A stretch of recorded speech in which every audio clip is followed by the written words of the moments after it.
Hello, my friend. Today I want to talk about the elusive money objection. This is probably the most common objection that comes up for natural healthcare practitioners.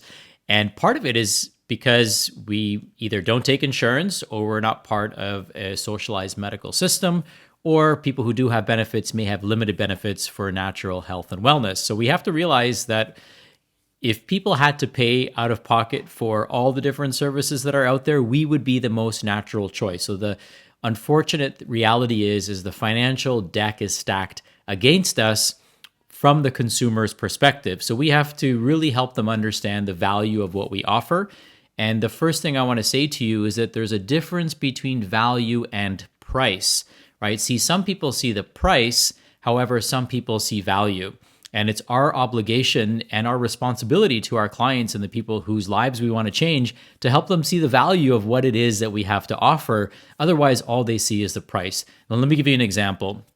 Some people spend $250,000 on a brand new Porsche, and some people, they see the price and would never spend the money. But the people that do invest the money look at this as an investment. They look at this as, oh my God, there's over many decades of rich racing history and engineering and all these things that have gone into perfecting this automobile. How can they do it for so cheap? So your ideal customers actually feel like you charge too little. Your non-ideal customers are always going to feel like you charge too much. So first and foremost, value versus price. Price is what you pay, value is what you receive. You want to be sure that your clients understand that they're going to get way more in return for their money when they pay to work with you. That money is going to sit in their bank account. Let's just assume for a moment that they have it. And let's say it's $2,000 that could transform their life, or $2,000 that sits in their bank account and earns 1% interest. A year from now, their health problem is going to be worse, and that $3,000 has earned them $30 if they're lucky of interest, and the money in and of itself is worth less. But if they work with you, their health is going to be totally transformed. They're probably going to get a raise. They're probably going to have greater income earning potential. Their family's going to be healthier. They're going to be spending less money on stuff that isn't serving them, and they're going to be a better person for it. So that's what value is, right? So value and price is also key for us to differentiate. Now, with that being said, we can't help everybody. And it's never our job to think that we can, because that's going to put us in a deflated and defeated state when people say no to us. And here's the thing. Sometimes people will say no to you because they may not resonate with you, but most of the time people are going to say no to themselves. And a lot of that has to do with unresolved trauma that has to do with self-worth. So part of our job isn't to just get them healthy, but it's almost like to be a therapist to help them see their self-worth, because they've got this billion-dollar body. Why wouldn't they spend a couple $1,000s to learn how to use it and make it work for them for the rest of their lives? I mean, it just behooves us, right? But a lot of it has to do with psychological damage that's taken place as a result of people thinking that it's not possible for them to fix the problem, that they don't have the time, but it really boils down to, are they worth it? So we have to help them see that they are worth it, and that we can help them get the results that they're looking for faster, even when it seems like all else has failed. So one of the ways that we can help people in realizing that what we have to do is valuable for them, and what they can do for themselves is valuable for them, is to share our values. So when I get on a call with somebody, or even when I do a webinar, within the first few minutes, I'm talking about my values. And if we can share our values in such a way that it overcomes their objections that we know they're going to have, then guess what? We've already set the stage up for success. So the three main objections that you're going to get is, can I afford this, right? And if they can afford it, is it worth it, right? So sometimes people have the money, but if they don't see the value, then they're not going to spend the money. So it's not always about money. It's really about value. The next is, do I have the time, right? So we want to share with people that we've addressed that in our values section of our presentation or conversation. And third, will it work for me? Okay. And a lot of times the answers don't know until we really figure out if they're willing to do the work and if they're the right fit, because we only want to work with the right fit clients.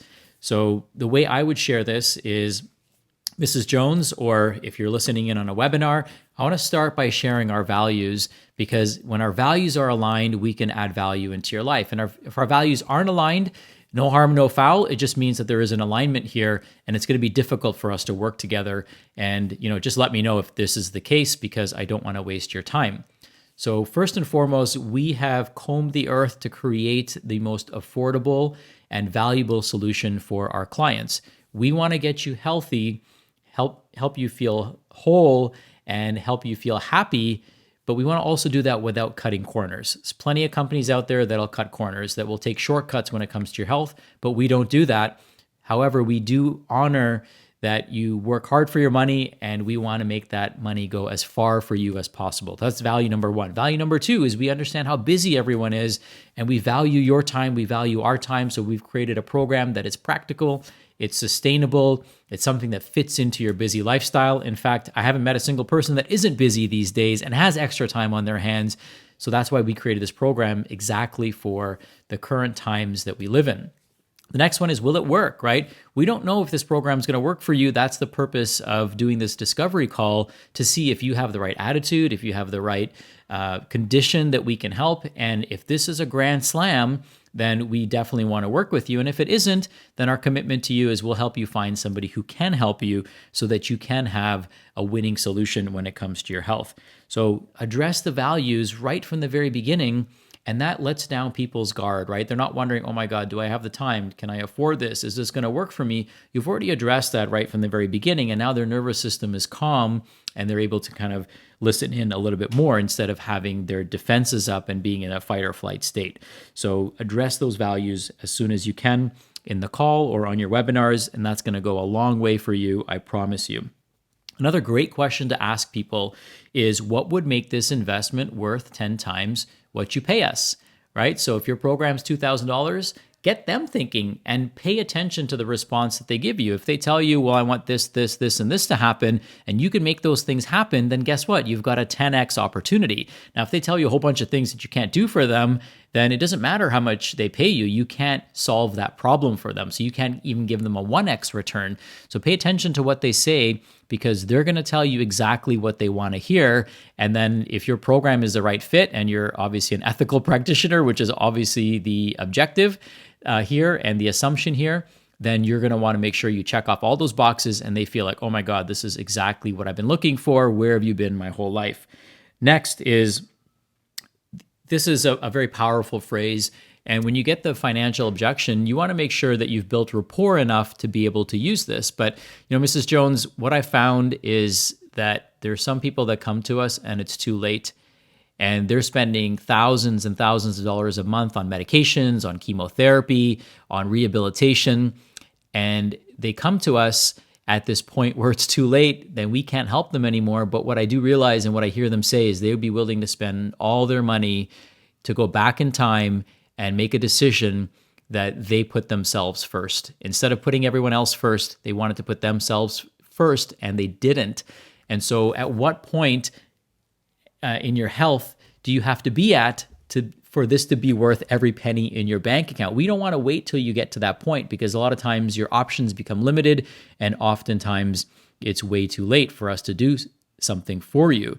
So really get a sense and paint the picture of a cautionary tale, right? Of here's what happens when you don't take action. You're not going to get better, right? If you stay on the same course, you're only going to get worse, and the problem gets more and more expensive for you to actually fix.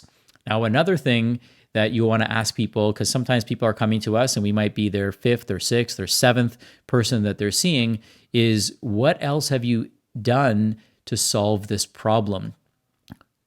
How much have you invested already to solve this problem, right? And they might tell you they've spent, oh my God, I spent $10,000, and so some of us might freak out and be like, oh my God, they're not going to have any money left to spend on us. Well, this is somebody who is still looking for answers, right? They don't get on a call with you to tell you that they spent all this money and they're not looking for any more solutions, right? You've got to overcome the logical part of their brain and work on the emotional part of their brain in moving them to take action, right? What did you like about the things that you've done? right? What would you do differently? If you could do it all over again, what would you do differently? And chances are they're going to tell you that they wanted to get to the root cause. I wish I had more accountability. I wish I had more support. I wish I had the right testing. Whatever the case may be, chances are they're going to tell you exactly what they want. And if you can offer that to them, then you're going to be one of the most valuable resources in their life. Another great question to ask people is, what attracted you to connect with us? Okay. And you want to ask this really towards the beginning of the conversation so you could understand what it is that they see in you.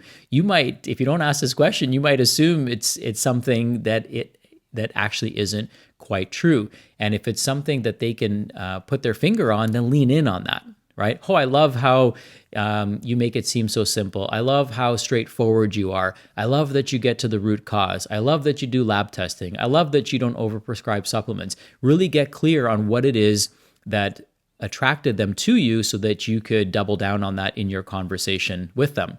Now, if you're in our mentorship group, then you already know we emphasize the importance of learning that person's communication style. And there's 4 key communication styles. I won't go into all of them just in the interest of time, and it's a whole separate training. But one is D, the other one is I, the other one is S and C. And each of these communication styles is uniquely different. D's like to be not told what to do. They like to be challenged, and they love to be, for you to be quick and to the point. I's, what you want to emphasize with them is the social aspect, right? How you're going to support them and help them and guide them, and how it's going to be fun in the process. C's like to understand the process. They like to understand testimonials. They like to understand how is my success going to be measured. So you really have to appeal to that individual's personal communication style and behavior style. S's, they like support, they like steadiness, they like stability, they like to know that they can email you and you're going to be responsive. These are the things that they value. So when you understand someone's behavior and communication style, you can emphasize that your program contains those aspects so that you're speaking their language. Okay. Another thing that I like to start off with towards the beginning of the call, the first 5 minutes are really action-packed with, helping overcome and bust their own internal dialogue. And what I tell them is, listen, Mrs. Jones, by the end of this call, we'll know if you're the right fit or you're the wrong fit. The person who's the right fit, they're going to feel like this program is priceless. They're going to look back a year from now and they're going to say, I'm so glad I did this. That was the best money I ever spent. Now, somebody who's the wrong fit is going to think that this program is worthless.